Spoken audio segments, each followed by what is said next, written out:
Hi, everyone. Welcome to season 2 of the Meditation Momma podcast. And this season, what we're sharing are the teaching stories that meditators love. And we love them because there's the teaching. It helps. It helps us to use these techniques and the skills that we're learning during our day. They provide some guidance and inspiration. And the teaching or story we're using today actually has several versions of it out there. And the one I'm giving you today is just one version. But whatever the version of the story is you hear, the point is the same, right? The message is the same. And so if you've heard it another way, don't worry. It's all still good, right?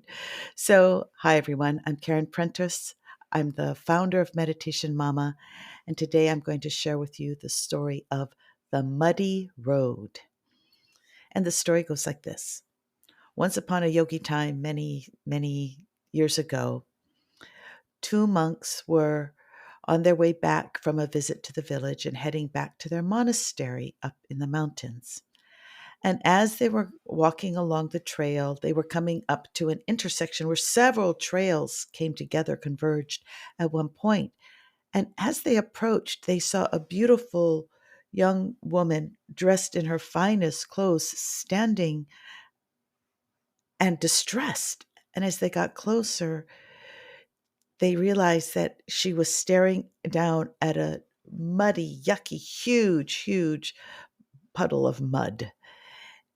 And she was quite distressed. So the monk asked her what was wrong, and she said, "I'm late for this wedding banquet, and I don't know how I can't get across here without ruining my clothes." And so the older monk said, "Oh, I can help, no problem." And so he asked if he could gently pick her up, and she said, "Please." And he picked her up, gently carried her through the mud puddle, and laid her down gently, placed her down gently on the other side. And she was able to continue on her way, very grateful, very happy. And so the two monks continued on up their trail towards the monastery, and they walked along and in silence. But the younger monk was really fretting. He was starting to get a little bit upset because they had taken a vow not to touch a woman, and he was getting angrier and angrier that this monk had broken that vow.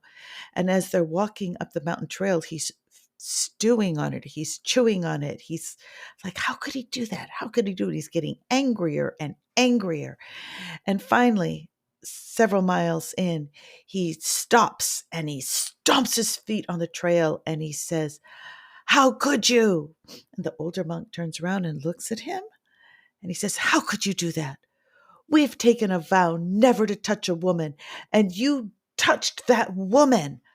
How could you do that?" And the older monk looked at him and gently said, "Oh, brother, I put her down several miles ago. Are you still carrying her?" "I put her down several miles ago. Are you still carrying her?" And so we love this story. This is one of my students' favorites because it just demonstrates so beautifully that we have a choice. You know, some of us, I was raised in a family where you hung on to things. You hung on and you stewed and you chewed and you fumed and you fretted, and it would inevitably explode somewhere else, or you blow up at somebody. And what this story is saying is, oh, there's another way. You could actually put it down and move on and not carry it. And it's for those of us who never it occurred to us that we could, it gives us permission. It literally just says, hey, you can let it down. You don't have to carry this. And what the story demonstrates for us is, okay, I see. This is how it works. It's easy to put something down if you are at peace with it. If you're good, if you're totally everything's cool, everything's good, and you can just put it down and move on. No harm, no foul, as they say. And the story is also pointing out to us that if we start to get some heat on something, some heat. If we start to get upset, we start to get angry, we start to perseverate, that is about us. It's not necessarily about the situation. It's not about the other person. It's about us. And what that gives us room to do is to look at, perhaps, why am I so upset about this? What don't I know? What don't I see? Or perhaps, what do I have to reframe so that I can let it go? Because the goal would be for all of us in any situation to be able to just let something go, deal with it. So a situation comes up, you deal with it, you put it down, and you move on. And if we're not able to put it down, if we're not able to move on, then that's about us. That's about us. And so we take a look at what is going on for us, what is upsetting us.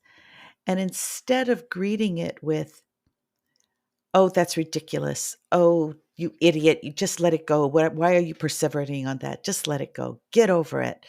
Or just trying to say, I'm fine. I'm fine. Or to say that, it's something, it's so stupid. It's so silly. I just, and we make light of it. We ridicule it. For meditators, that's not the best approach. When something comes up, it's actually the way we teach it is, well, if it comes up, it wants your attention. It's asking for a new way to look at it. It's saying, this is bothering me. Let's figure out a way to deal with it, to move through it, to see it in a new way, to have a new thought. And so as meditators, we would actually take a look at something that is upsetting us and try and figure out what's going on. It takes a little bit of introspection, but it's worth it, because if we're trying to get to that place of equanimity, like the older monk, where we can see a situation, we can deal with it, and we can move on. To do that, we need to work with whatever's upsetting us and learn what those things are and heal them, balance them, reframe them, see them in a new way, have a new thought to help us understand it, right? And so then, the other piece that people can get is important here for some people is that his point that you made a vow never to touch a woman. Valid point, right? If we make a vow, that's a serious thing. That's a commitment. And what this story very gently is pointing out to us is that there is an intention in the vow that is what we might call the spirit of the law or the rule of the vow, and there's the letter of it, right? And I often think of a quote by Rumi in situations like this, where Rumi says, "Out beyond ideas of right and wrong, there is a field, and I'll meet you there. I'll meet you there." And what Rumi is opening up for us is what the older monk demonstrated, which is, okay, yes, we took a vow not to touch a woman, and the vow is simple, not going to touch a woman. The spirit of the vow is to not get into a relationship with a woman if you're a monk, to certainly not get into kind of a sexual relationship with a monk, right? And what the older monk understood that the younger monk didn't was that helping in this situation was the wiser course of action, because there was nothing in it that was about touching a woman out of some other motive or agenda.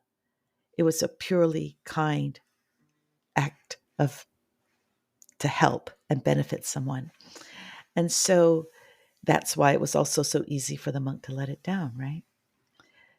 And so I guess what I'd like to kind of bring to mind now is, if we can lay it down easily, well, then that's easy.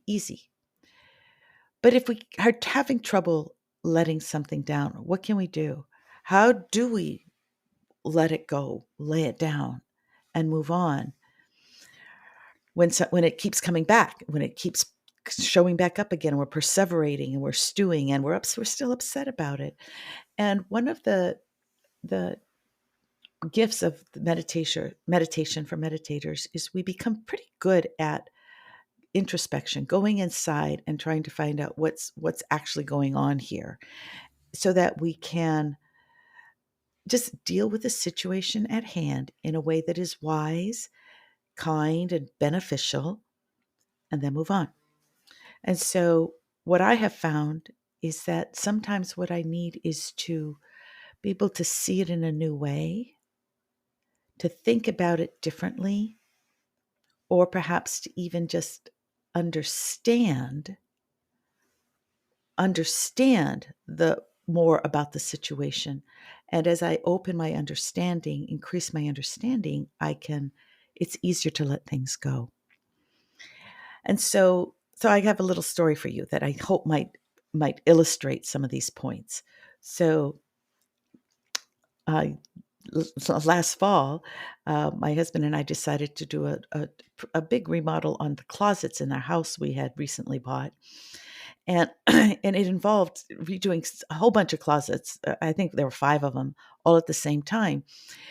And the way these things work, as you all know, is it gets delayed, and before we know it, we're actually pushing up into that first week of December for all of this to happen. And we've got the whole family coming for Christmas, right? And it's the busiest season for both of us in our jobs. So we at this point we feel like we're in. We say yes, let's go ahead.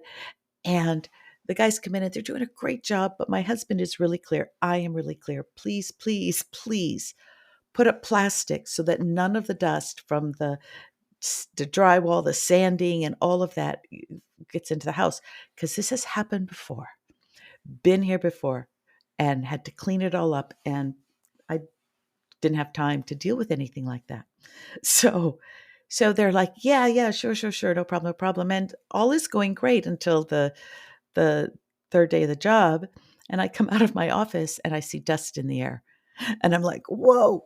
And I run downstairs. They're working in the primary bath and primary closet, which are pretty big. And I open the door to the bathroom, and it's just this wall of white dust in the air. And I closed the door behind me and I just wailed. I just went, no. And they come out of the closet easily because the plastic had been left up. It hadn't been put back down. And all I could see was all the times before this had happened and how long it took to clean up. And, as you run your finger along the countertop and just the quarter inch of white dust that's built up just in a small little touch of the counter. And I was devastated. I was devastated because I knew there was no way, without dropping a whole bunch of projects I really wanted to complete, that we would be able to deal with this. And so, long story short, I've actually just asked them to leave, to just stop right there. And I left and I thought, okay, I'm wailing. I'm like, oh my gosh, what am I going to do here? And the thought came, okay, Caren, it's just data. Don't need to be so despairing. You're despairing because you think you're going to have to clean it. Let's see if we can find some people to come in and help you clean it. So I call and I find some cleaners who done some stuff for me before, and they came in and they said, sure, we'll be there first thing in the morning. So I was like, it was data, a mess, needed to be cleaned, found someone to clean it.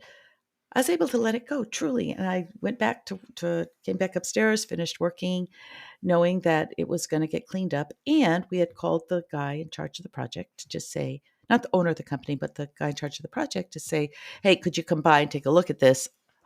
You need to see what happened here. And he had said, sure, he would be by around 5:30.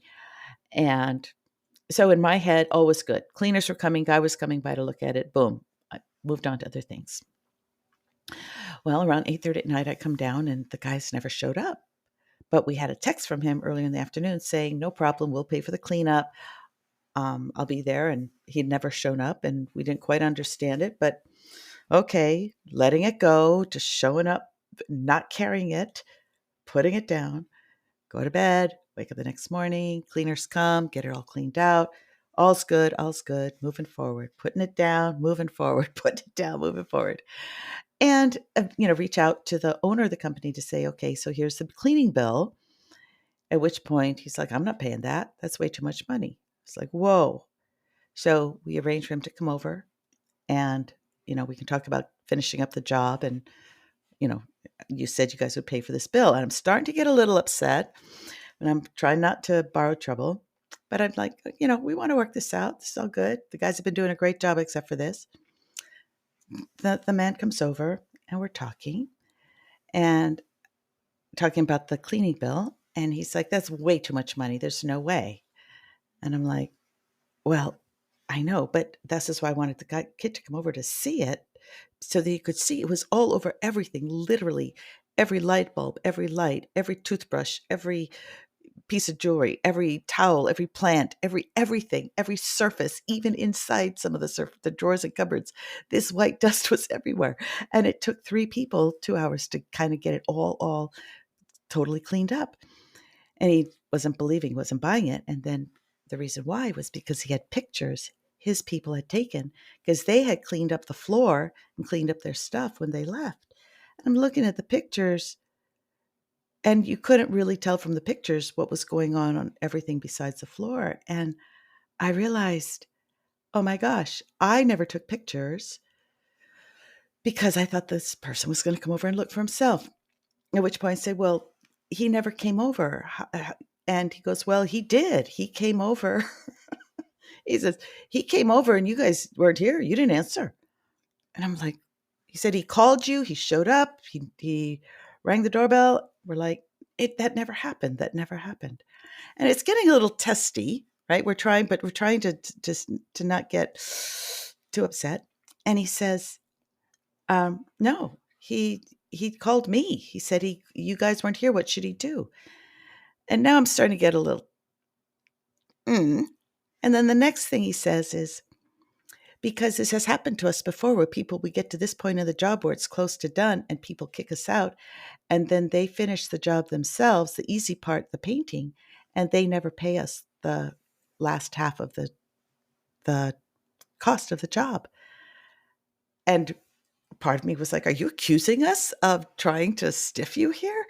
And so my point being that there was more and more to carry. There was more and more stuff going on here, and I'm trying to let it go and stay okay. And then I said, well, look, there's nothing on my phone showing the guy called. My husband, no call from this person supposedly who had called us. At which point I say, why don't you look at his phone? He's lying. I didn't say he's lying, but I said, that never happened. We were here. And he goes, well, he would never do that. I've known him since he was a kid. I've coached him. He's this, he would never do something like that.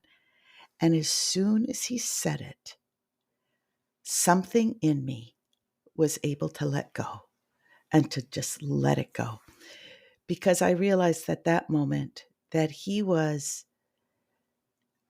kind of like if you've been a parent, you know that there's those moments where you're so convinced your kid would never do something, and people will say to you, your kid did this, and you're like, no, they didn't. They would never do that. They would never do that. It turns out, find out later, they actually did do that. But you have an idea in your head of who your kid is. Well, the man who was the project manager, really nice guy, was like a son to this man. And it was beyond his comprehension that this could have happened.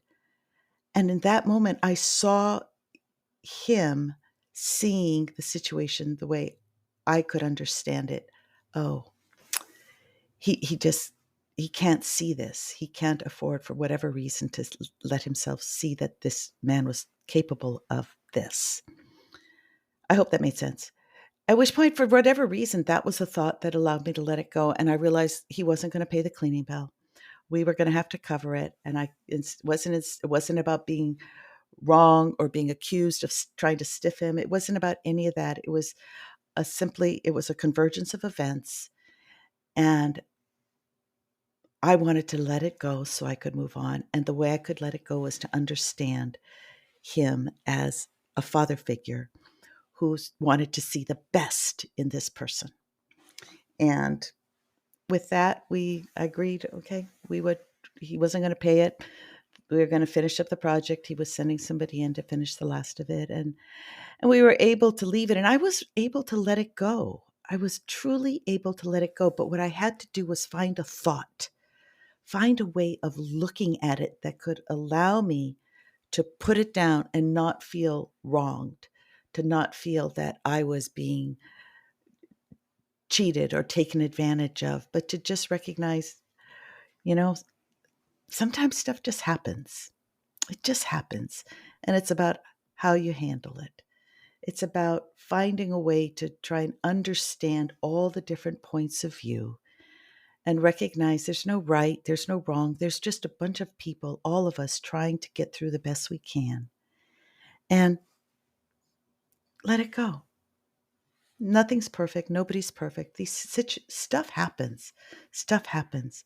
Can you deal with it and then let it go? And so that's a bit of a story, but I hope it helps to show how, there's times where it's just find a solution and you let it go, boom, easy. Sometimes it happens and you feel, you feel a little angry, hurt, taken advantage of, whatever. And I don't mean whatever in a dismissive way, but more as I can't cover all the options of the story way. And we find a way to heal the hurt. If it's triggering something from the past, we go in and we look at it and we balance it and we heal it. Or we come in and we find another way to see the situation so that we can resolve it and let it go. But either way, folks, either way, the point of the story, the most important thing is gently put it down, and walk away. And just walk away and move on and move on and move on. And so there we go, my friends. That's the story of the muddy road. I always end these hoping it made sense because I get caught up and I'm never sure if what I'm actually, the depth and richness, if I'm able to articulate it well enough to get across the value I've received from these teachings. So I hope you found it meaningful. And if so, I hope to see you on our next episode. Have a lovely week, everyone. Thank you so much for listening. I do hope you found something that was helpful or meaningful or maybe even inspiring. If you have any questions, please email me at podcast@meditationmomma, MOMMA.com, and I'll be sure to answer them on one of our upcoming episodes. And in the meantime, let's all just take a moment to just let our attention drop into that heart center, and let's take this thought with us into the rest of our day, the rest of our week.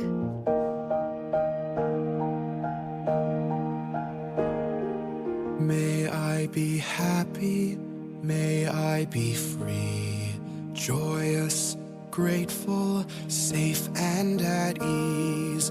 May I live wisely, flowing downstream, row my boat gently and sing merrily.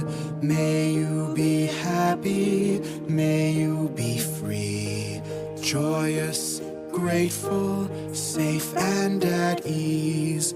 May you live wisely, flowing downstream, row your boat gently and sing merrily. May all be happy, may they be free, joyous, grateful, safe and at ease. May they live wisely, flowing downstream, row their boats gently and sing merrily.